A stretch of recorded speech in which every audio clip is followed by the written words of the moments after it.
used Amazon? I imagine many of you have. Did you ever realize that Amazon is a type of automation?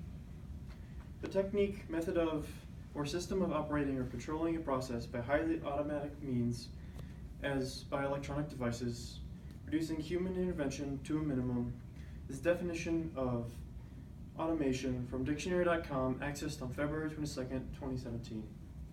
This applies to Amazon because you used to have to, in order to get anything, go down to the market, talk to a bunch of people, see what people had, and then bought what you needed, and if it wasn't there, bought the next best thing. But nowadays, you can just go online and find something else and buy that. Automation is a problem in current society and will have a huge economic impact in future years. I will first talk about the history of automation and how we solved it, and then I will talk about current day automation and how we are solving it. Automation started in the industrial era.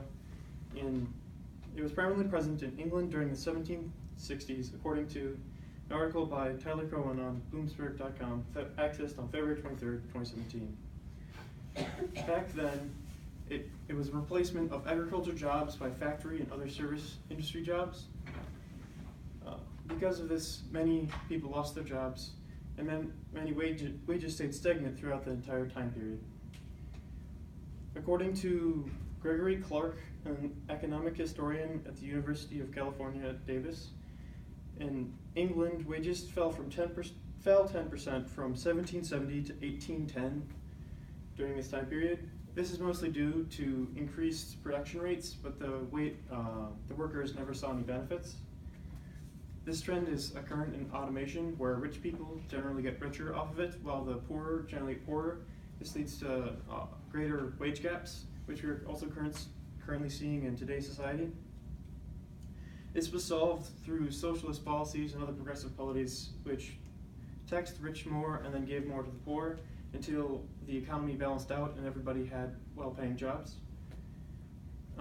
This is related to current day because we are seeing large groups of people losing their jobs, and we're also seeing a lot of stagnation in our current wages.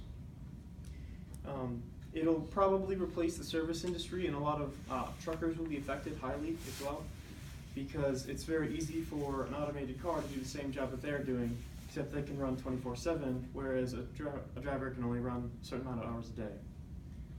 There are some simple and easy solutions, like if we re-educate the workers that are losing their jobs, it can make it a lot easier for them to find different jobs, which will solve a lot of the problems itself.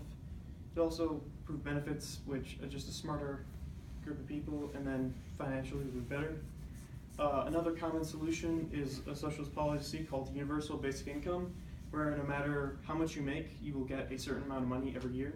A good example of this is if everybody got $10,000 a year, depending on your income, some people would just get it taken off their taxes, while others would actually get $10,000 of non-taxable income.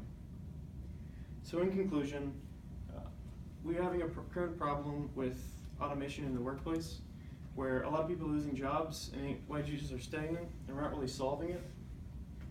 So first I talked about the history of automation and how we solved it in the past, and then I talked about how it's affecting us now and who it's affecting. So I hope if you take anything away from this, you understand what automation is and why it's affecting our country.